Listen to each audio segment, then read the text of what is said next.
অবস্থাটা কি হবে জানেন? আমরা হরি ভজন খাবো দাবো আরে হরি হরি হরি ভগবান খেতে দিবে না হরি হরি বলে কিছু নয় বাবা, আমি খাবো আমি খাবো হরি বলে খেতে দেবে। এই যে আমাদের ভুল, এই যদি মনের মধ্যে উপাসনা খাবে জানি না, শাস্ত্র বলছে কি হবে জানো? ওই বিড়ালের সৃষ্টি আমাদের অবস্থাটা ওই ইঁদুর ব্যাটার মতো হয়।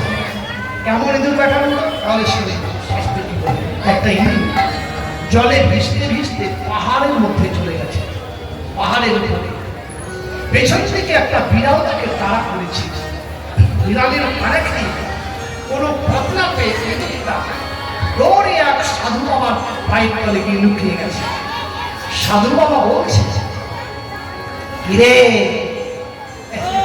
আমি নিশ্চিত বাবা ধ্যান করছিলাম, একটু গোবিন্দ নাম করছিলাম, তুই আবার জ্বালাতে চলে এলি।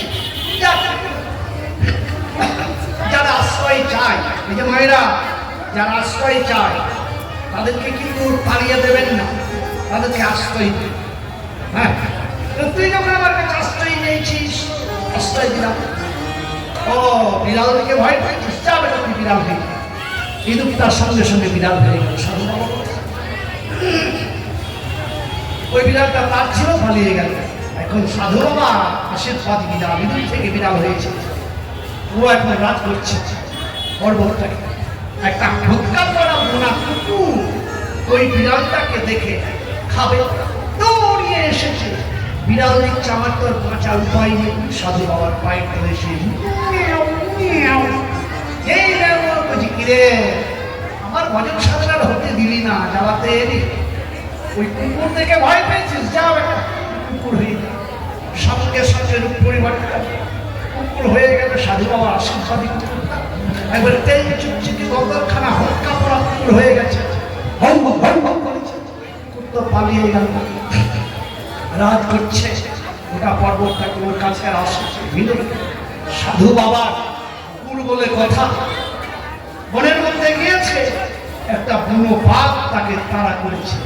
বাঘের প্রিয় খাদ্য, তাই কুকুরটাকে দেখে খেতে এসেছে, দৌড়িয়ে এসে সাধুর গায়ে বাঁচাচ্ছে।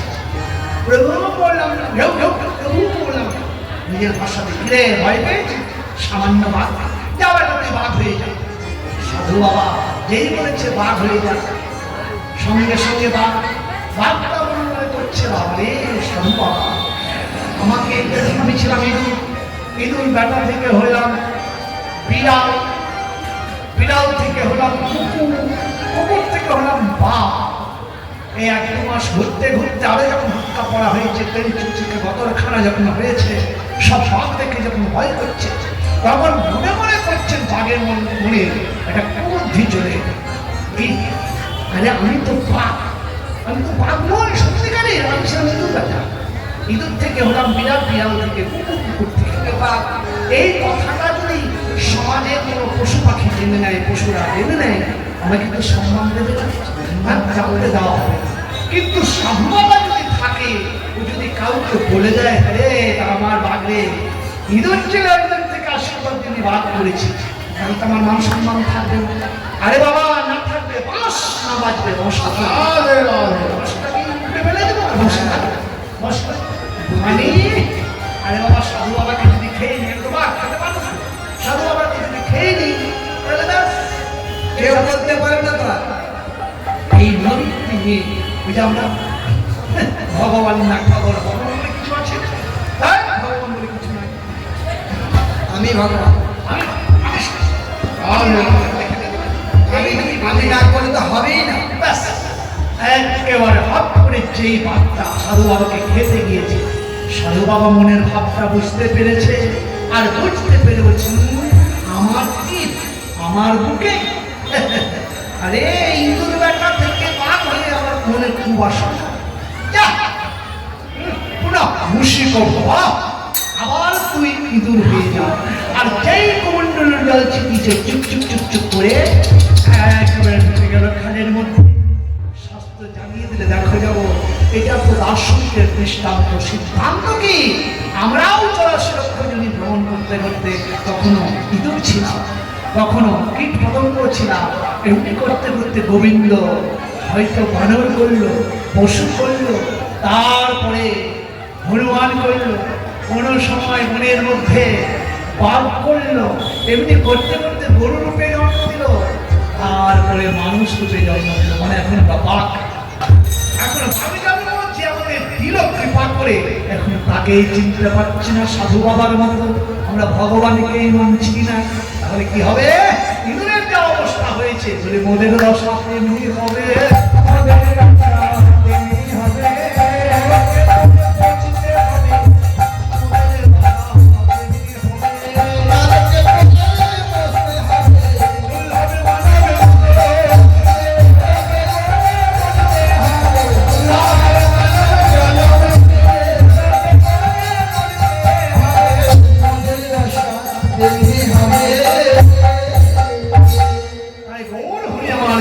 কেঁদে কেঁদে বলছে জগৎ এখনো সময় আছে, তোমরা কৃষ্ণ নাম করো। তাই গৌর হরি বলছে, ক্ষণে উঠে ক্ষণে বৈশ ছোড়ো হরিষা, ওহে গৌর তুমি এসব করছো কেন? ধৈর্য ধরিতে নারে গোবিন্দ গোবিন্দ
কীর্তন প্রারম্ভে সকল সাধু গুরু ব্রাহ্মণ অনুষ্ঠানের চরণে আমার অনন্ত কোটি দণ্ডবত প্রণাম।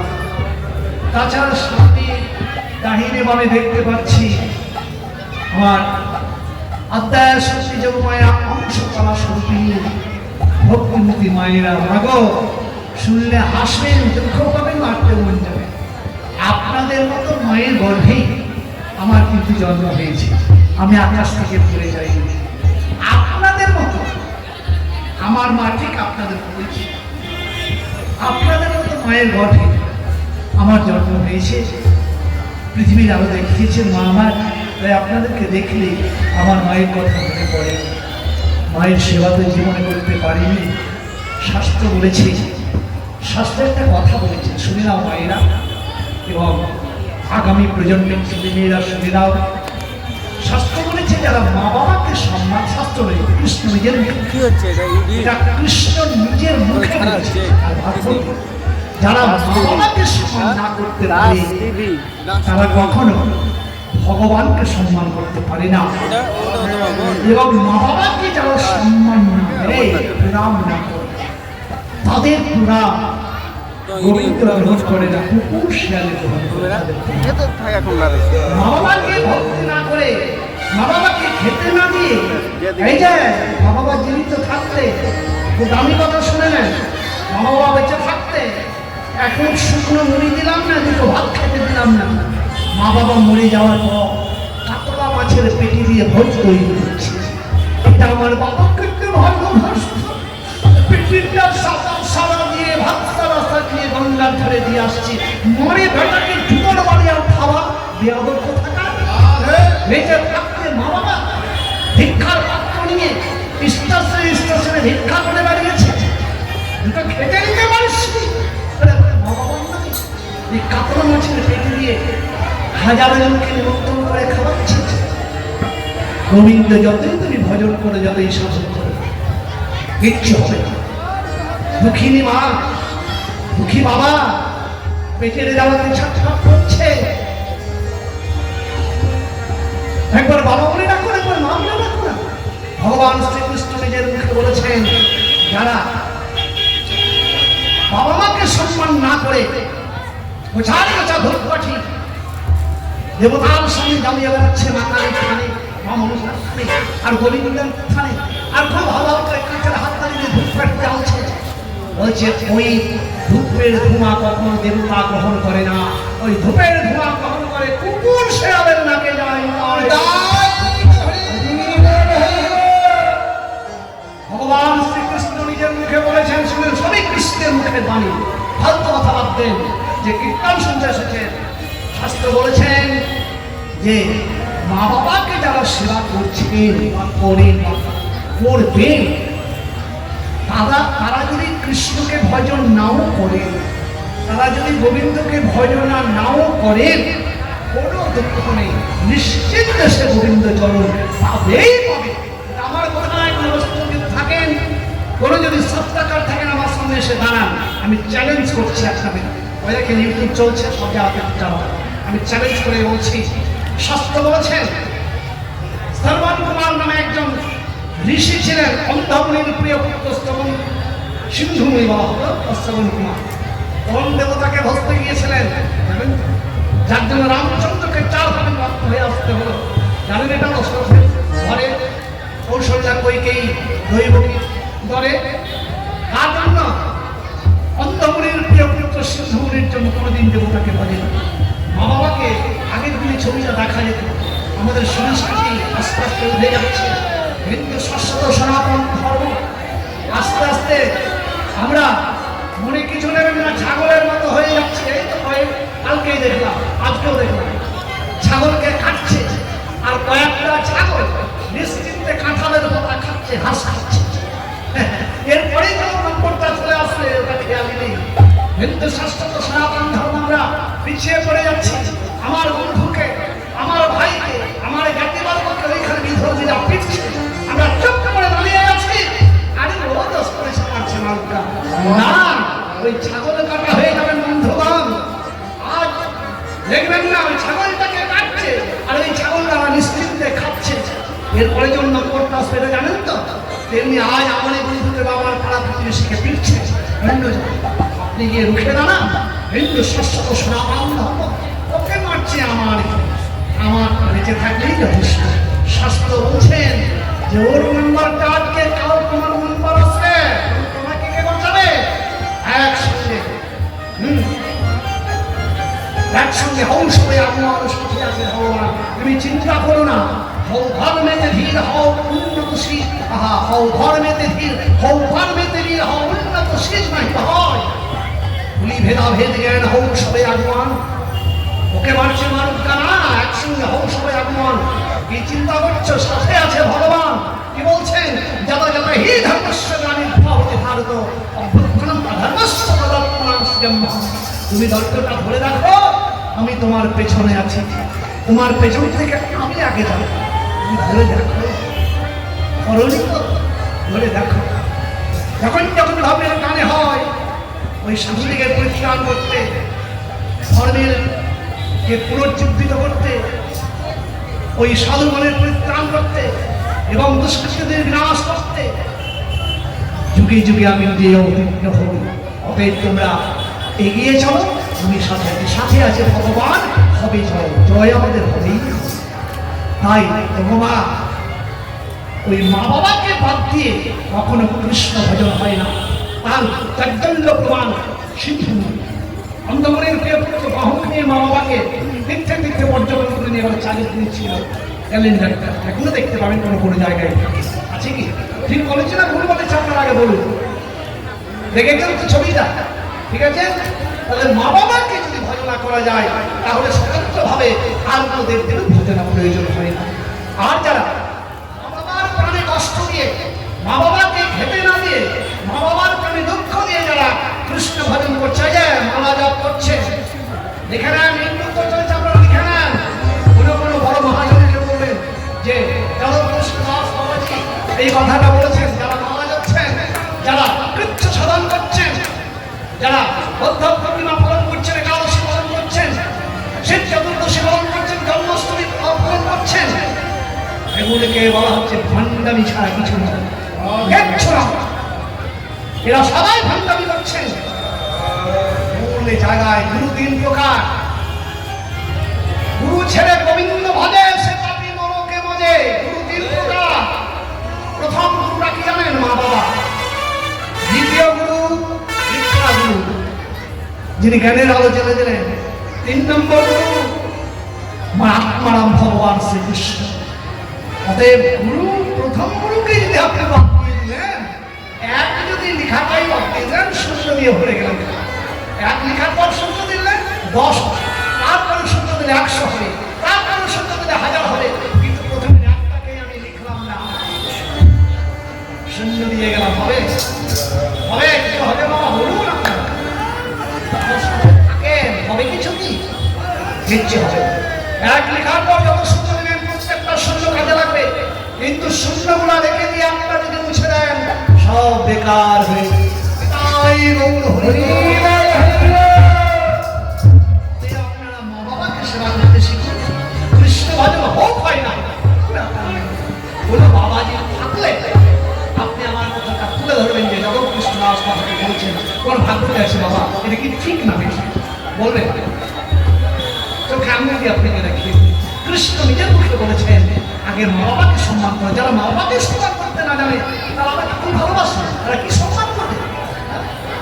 জীবিত হাতে মা বাবাকে খেতে দিলাম না, আর মরার পরে কাতলা মাছের পেটি দিয়ে শ্রাদ্ধ করেছি। মা বাবাকে একটা ছেঁড়া কাপড় দিতে পারি না, মোটা কাপড় দিতে পারি না, আর দেবতাকে নিয়ে গিয়ে বেনারসি শাড়ি পরাচ্ছি। মেয়ের দাও মোটা কাপড় মাথায় তুলে নিলে ভাই, দিন দুঃখিনী মাঝে তাদের আর বেশি আর সভ্যরা, দিন দুঃখিনী মাঝে তোদের বেশি সভ্যরা। মা যেভাবে আমাকে তৈরি করছে, এই জীবনটা আমি পেয়েছি, তাই আমার কাছে অনেক কৃষ্ণ বলার যোগ্য জগৎ পেয়েছি। অতএব মা বাবাকে সম্মান করতে শিখো। মায়েরা, তোমাদের মতো মায়ের গর্ভে আমার জন্ম পেয়ে আমি জীবনকে ধৈর্য করতে পেরেছি। তোমরা সর্বাগ্যে আমার নাম গ্রহণ করুন। তাই তারপরে প্রণাম জানাই, 3 নম্বর প্রণাম জানাই আমার কমিটি বাবাকে। এটা প্রথমেই প্রণাম জানানো উচিত ছিল, কিন্তু প্রণাম জানাই আমার কমিটি বাবাকে। কেন? যারা কৃপা করে এই সুন্দর মঞ্চে দুটো কৃষ্ণ কথা বলার সুযোগ করে দিয়েছেন, এমন দরদের কমিটিকে একটু যদি প্রণাম না করি, তারা যদি আমাকে কৃপা না করে এখানে নামিয়ে আসতেন, তাহলে কি আমি দর্শকে এমন ভক্তের বদন দেখতে পেতাম? তাই কমিটি বাবার চরণে আমার সুন্দরভাবে শাশ্বত সনাতন ভগবান শ্রীকৃষ্ণের তরফ থেকে এই কথা বলার জন্য সুযোগ করে দিয়েছেন বলে তাদের চরণে আমার ষষ্ঠ ছোট্ট নাম নিতাই বাবা কি কেন ছাড়ি দূর থেকে দূরান্ত আমাদের শব্দ পরমে যে আমার ভাষা পৌঁছে দিচ্ছে মায়ের ছাড়া যদি কথা বলে শুনতে পাবেন না যার জন্য সেই ছোট্ট বাবাকে আমার স্নেহ আশীর্বাদ করে বড় হওয়া নিতাই আসো পদাবলী কীর্তন পদাবলী কীর্তন কাকে বলে পরে বলি নাম ধরি নাকি শুনবেন পদাবলী তো আমরা শুনে না একখানা মানবদোষের গান একটা নজরুলগীতি একটা রবীন্দ্রসঙ্গীত একখানা ভাওয়াইয়া একেবারে গান গেয়ে চলে গেলাম সুন্দর গান কীর্তনের নামে অপসংস্কার কুসংস্কারের কীর্তন নাম ধাতু থেকে এসেছে কীর্তন কীর্তন কীর্তনকে দুই প্রকার কীর্তন হয় এক হচ্ছে শুভ কীর্তন এক হচ্ছে নামদীয় কীর্তন এই নামদীয় কীর্তনকে দুই ভাগে ভাগ করলেন নাম কীর্তন আর পদাবলী কীর্তন এই পদাবলী কীর্তনকে তিন ভাগে ভাগ করলেন কি এক হচ্ছে চর্যাপদ এক হচ্ছে বৈষ্ণব পদাবলী এক হচ্ছে শাক্ত পদাবলী এই পদাবলীকে তিন ভাগে ভাগ চর্যাপদ এই চর্যাপদটা এখন নেই তবে কিছু কিছু পাওয়া যায় একেবারে তাহলে পাওয়া যায় আর শাক্ত পদাবলীটা কি না মা কালীর নামে মা সরস্বতীর নামে মা দুর্গার নামে যে গানগুলো হয় যেমন ভালো তুই একটা তাহলে বুঝতে পারবেন তুই নাকি মা দয়া শুনেছি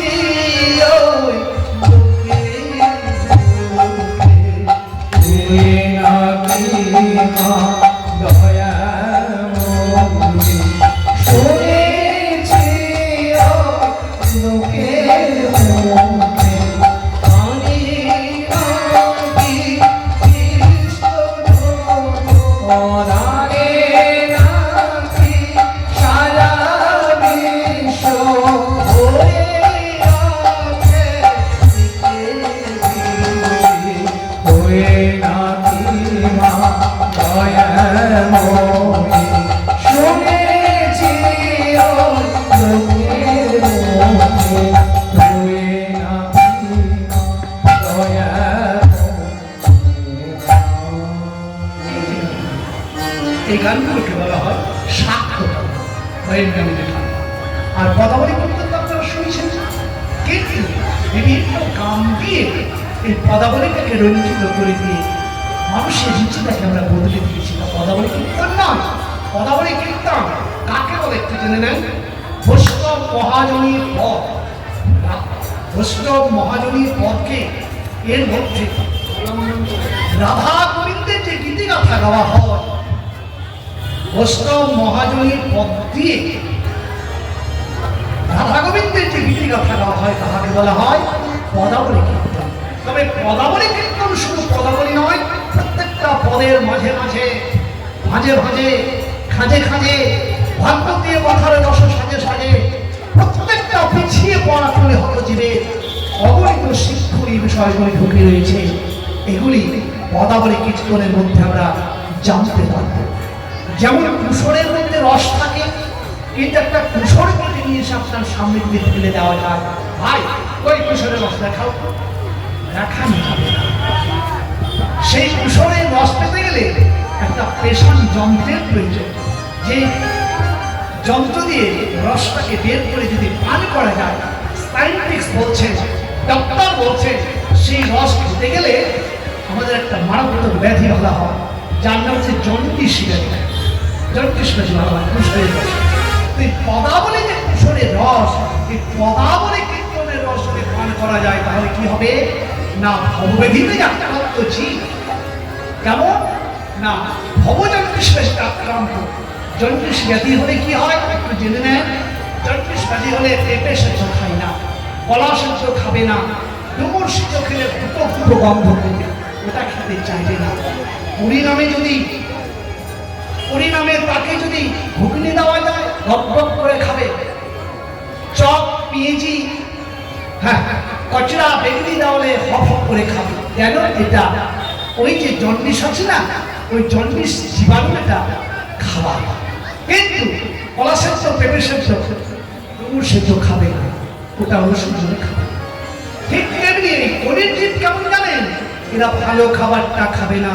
তুলসীদাস মহারাজজি বললেন সচ কহে তো মর লঠা ঝুঠা জগত ভুলা দে।